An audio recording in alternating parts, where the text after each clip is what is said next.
What's going on, everybody? This format has kind of been plagued by the blight that is Kashtira, and unfortunately, due to their board lock shenanigans, you have to open Nibiru or Book of Eclipse to have any chance in this format.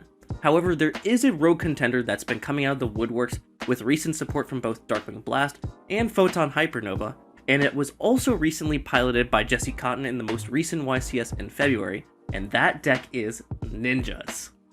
I've been playing Ninjas for quite a long time. I picked the deck back up in 2020 and it was one of my first decks besides Shadows that I really did enjoy playing. It had a very wide variety of playstyles, being able to go for combos, and being able to also go for grind game, being able to use the ninjutsu art spells and traps such as Rust Mist and Duplication, and also being able to use Transformation to go into Simorg. However, since the new support came out in Photon Hypernova, as well as the ones in Darkwing Blast, we have gone more into a control playstyle, being able to use our new boss monster, the Yugioh the Weighted Ninja, to be able to basically flip our opponent's board face down and preventing them from being able to flip it face up and grinding out the game like that. The deck has gotten a lot more powerful ever since then, being able to use the staple of Ninja Grandmaster Hanzo, which has been rogue playable for a very long time, and being able to use the new cards such as Art Notebook of Mystery, which came out in Darkwing Blast, to be able to constantly reset our cards and grind out our opponent. The deck has a lot of interesting plays within Ninjutsu Art of Duplication, and your aim is to either duplicate using your Yugioh or your Maizen to be able to plus and keep on comboing on the next turn to be able to get into a resource grind loop. We're going to start going over the deck profile. Mine is a little bit different. I noticed that MBT posted a video recently about it. I've just been very busy and haven't been able to make one as well as this. But my deck is slightly different than his. I like to play 3 Nibiru. Nibiru is an absolute staple that you have to play this format, as well as the 3 Book of Eclipse. You need them to deal with Kashtira, but we're going to move down the line. So then we're also playing 1 Yugioh the Gravity Ninja. He's really good. I would definitely only play 1. 2 is a brick, because if you open him, yes, you can get him out of your hand via Tobari, or you might be able to actually fuse with him to be able to go into a Yagura or a Maizen, but it's not optimal. So you want to have the 1 of him and try to keep him in the deck to be able to bring him out either by the Art of Dancing Leaves or your Maizen. The next card that I haven't seen anybody running is Senior Silver Ninja. People really sleep on this card. It's basically a soul charge. What it says is when this card is flipped face up, you can special summon any number of ninja monsters except Senior Silver Ninja from your hand and or graveyard in face down defense position. That's really important because what you can do is you can actually summon out your Yugioh using your Art of Dancing Leaves, and if you have a Maizen trigger, what you can do is you can Maizen to summon the Senior Silver Ninja face down. So what you're basically doing is you're putting your opponent on a clock. You're telling them, okay, if you have to attack into me, you're going to have to beat over the Senior Silver Ninja. By doing that, it flips face up and it soul charges all your ninjas face down, and then they have to beat over each one of them individually, triggering their effects, which is really good. Also, what you can do, and I'm pretty sure it does function, is you can actually use Mitsu to negate your opponent's effect and flip the Senior Silver Ninja face up, which triggers the Senior Silver, and then starts soul charging the board as well. I don't remember if that is exactly how it works, because it is a when effect, so if they have something in response to the Mitsu, it won't go off.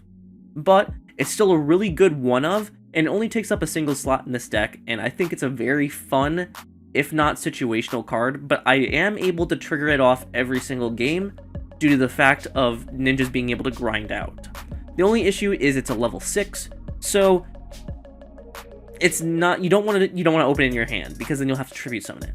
But a cool thing also is you can set it via Notebook of Mystery. So we do have multiple ways of getting it out of the deck and set face down to be able to flip it up during our opponent's turn or flip it up during our turn as follow-up.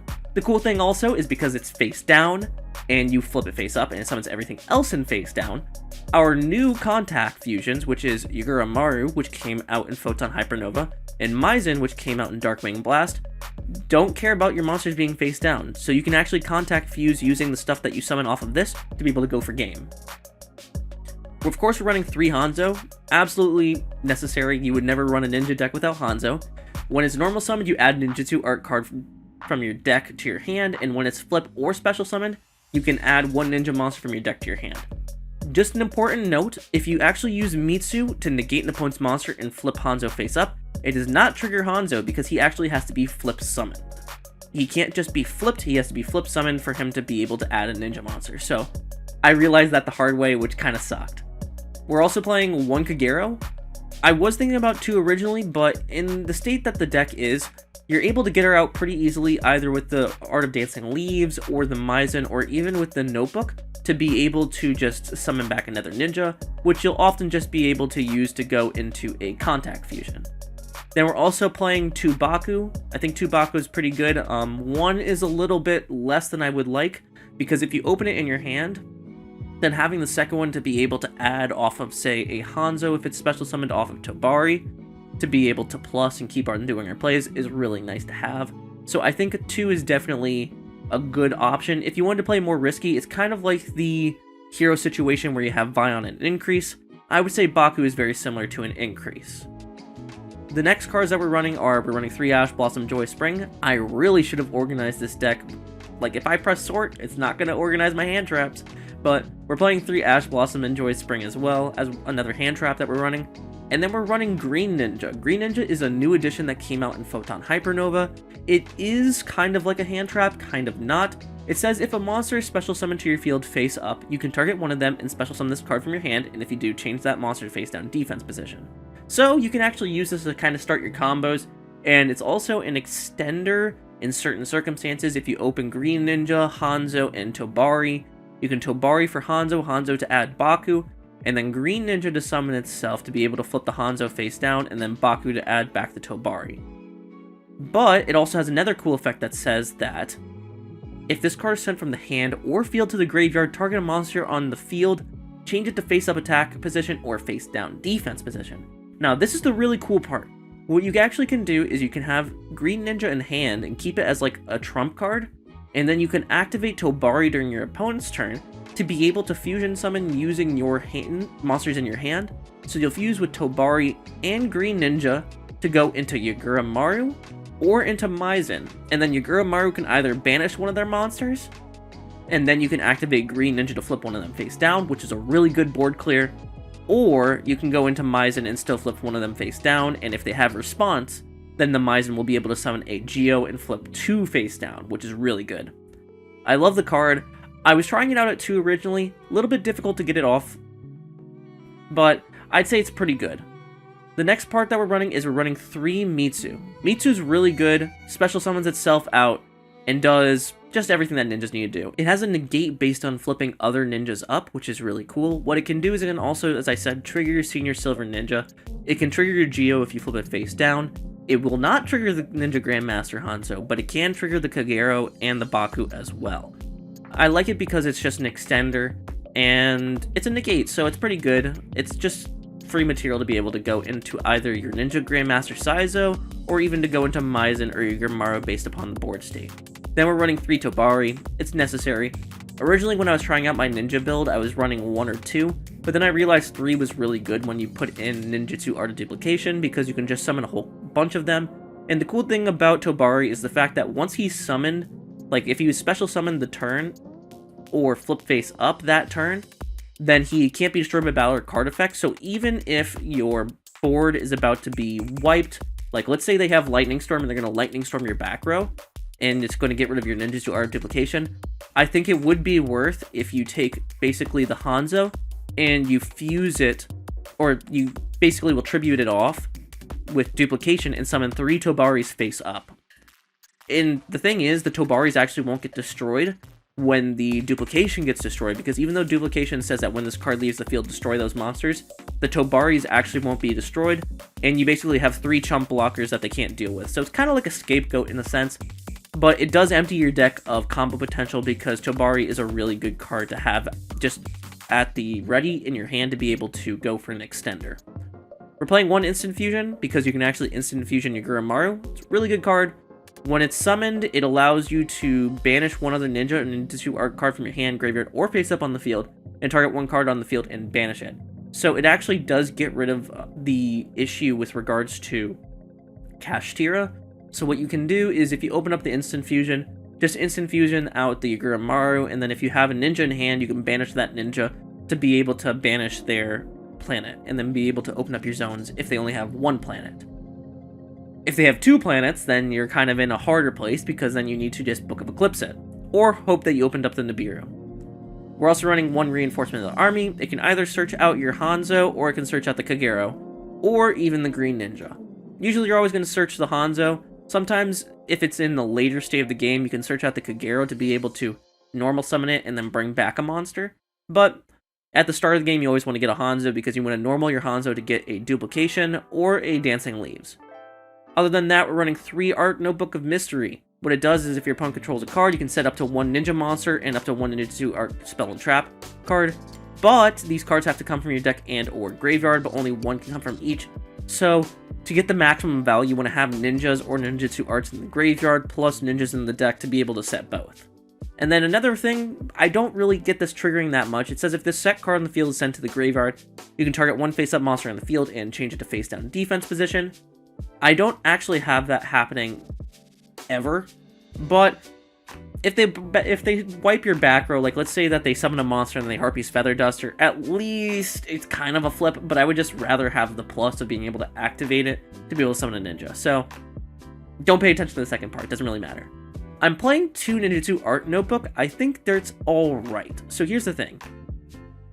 It's decent enough when you pair it with Art Notebook of Mystery and a Ninja Monster, because the thing is, what it does, it says once per turn you can send a Ninja Monster from your hand to the graveyard and set 1 Ninjutsu Art Spell Trap directly from your deck. That is good when you pair it up also with the Art Tool Iron Digger, because either you can set it with Notebook of Mystery, or you can set it with the Ninjutsu Art Notebook, or even with the Saizo. But I actually like doing it with this notebook, because that means that if I can get out the Iron Digger and get it put on the field, or even if I can put the Art Notebook, the only issue is the fact that this sets the Art Notebook and it can't be activated the turn that's set, because it's a quick play.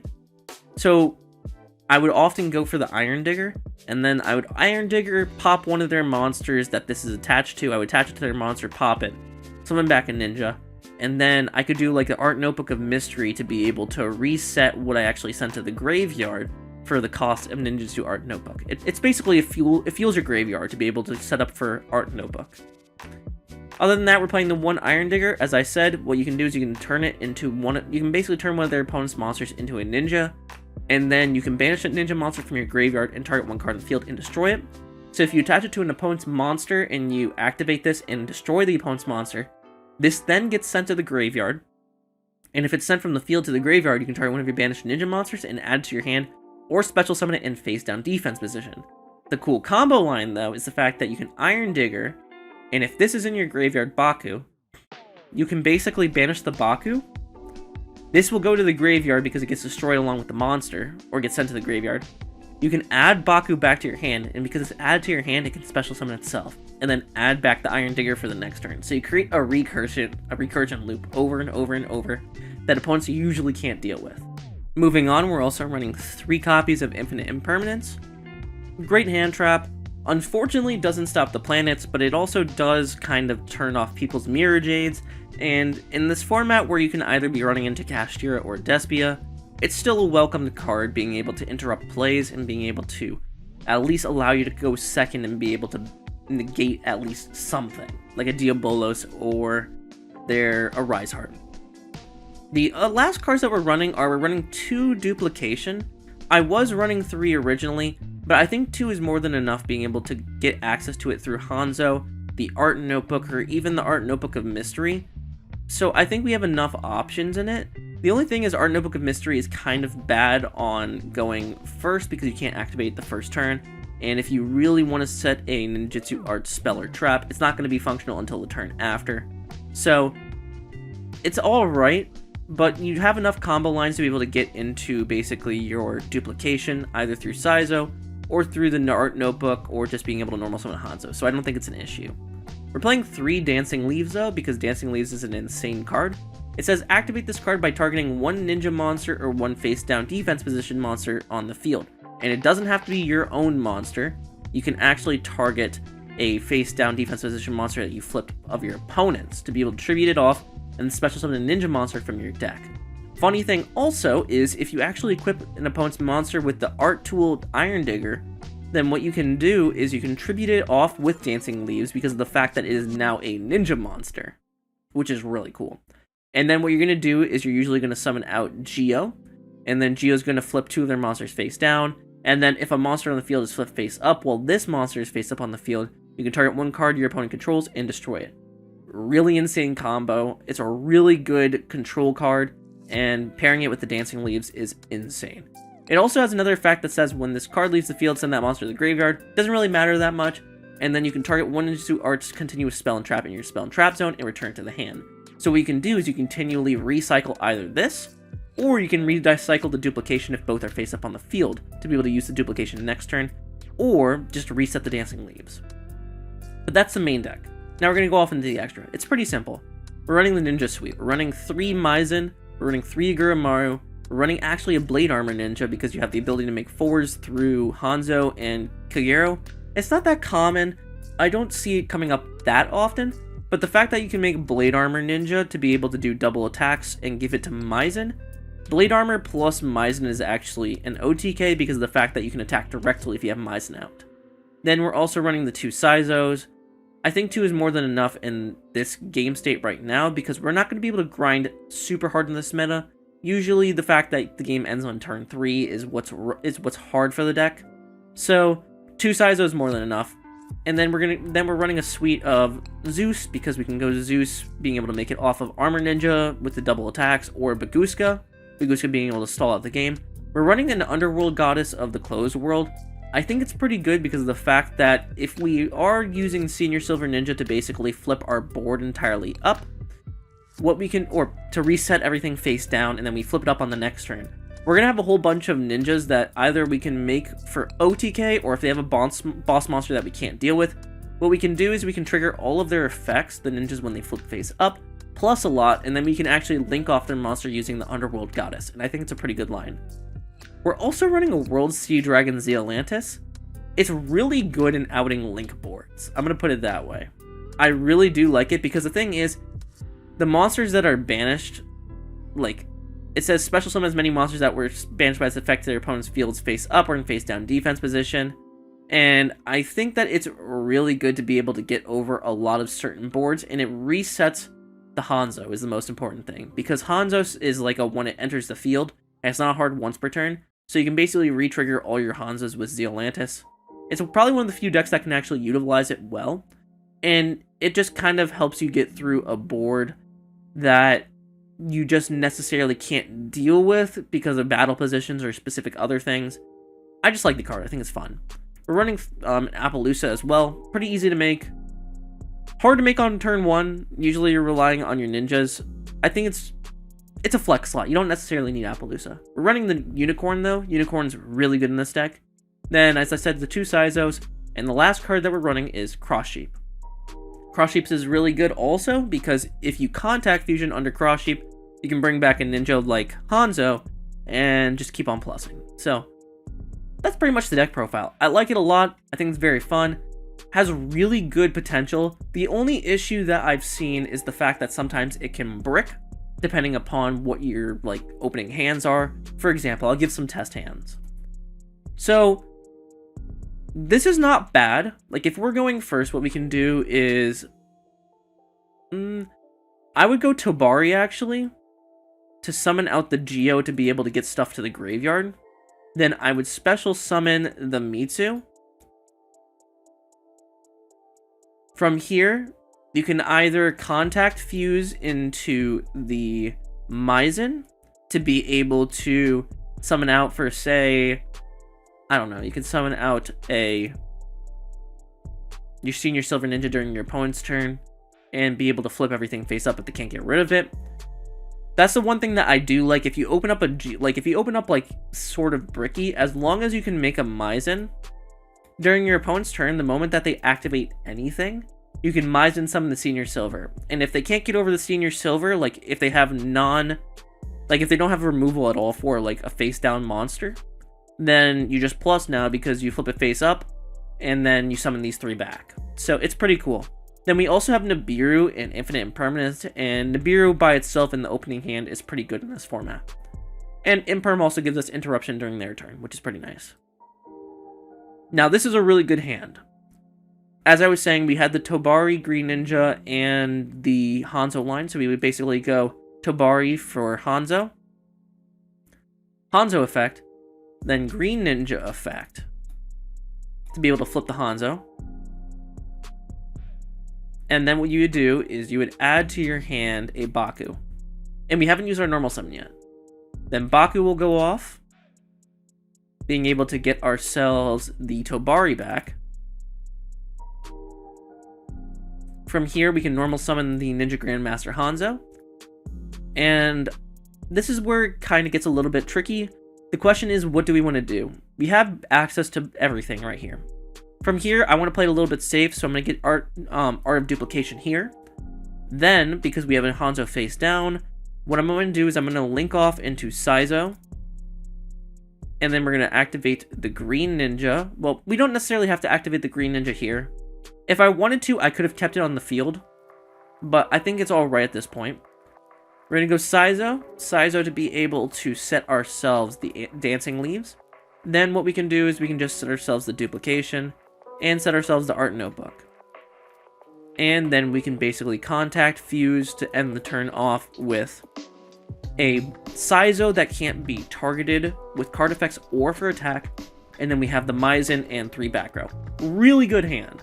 If I wanted to, I could have kept the Green Ninja, but we would have had to use everything to be able to make this board anyways. And then, yeah, this is a hand. This is a hand. This is what I was saying about ninjas. You can either go really insane by having great hands and being able to create amazing back row, or you can draw like this. You would just basically set 2, set 3, pass. And it's not bad, but I mean, you have Imperm and Book of Eclipse, but it's not great. And then if I was to go end phase, it would have been a duplication off the top of the deck, so that's rough. This, great hand. This here is a bad hand, unfortunately, because you have the brick, you have Book of Eclipse. What's on the top of the deck? Imperm. Okay, yeah, that's bad as well. This is a good hand. Any hand that opens Hanzo is amazing. Any hand that opens Hanzo is kind of like your bread and butter. This is actually not too bad as well. What you can do is you would just basically go Baku, summon it, have Art of Dancing Leaves, and then you basically have 1 interruption in Yugioh, and then you have Nibiru. So you can kind of do stuff. I mean, it's not great, but at least it's something. And then off the top of the deck, you got Duplication. So I don't know why it's always getting to the top of the deck. We're only running 2 of it. This is a good hand as well. But I hope you guys enjoyed this deck profile. I hope you guys enjoyed me showing you some stuff with the test hands. The deck has a lot of potential. I could definitely see it being... I could see it topping a regional. If you have the right pilot, then you definitely could top a regional with it. The only issue is the fact that the deck is kind of technical and a little bit hard to be able to manage, because you have a resource loop that you have to get set up. And also, it's very technical being able to realize, okay, I only have these many ninjas. What am I going to do to rotate myself into Dancing Leaves or Duplication? How am I going to get my Yugioh out to start my grind game? How am I going to get my Senior Silver out to be able to get into a grind game? And if all else fails, then you kind of just have to concede at that point. I really would like to run Prosperities in the deck. If I was going to run Prosperities, what I would probably do is I would take out 1 Baku. I would probably take out the Instant Fusion and take out maybe 1 or both of the notebooks. I would probably take out the 1 Baku in both notebooks and leave in the Instant Fusion to be able to go for 3 Prosperities. Unfortunately, I don't own Prosperities, and they're kind of expensive at this point. So this deck is more, I would say, budget-friendly, barring the Zeus and the hand traps. But the deck is not expensive, and it's very fun. I hope you guys enjoyed this deck profile, and I hope to see you in another one.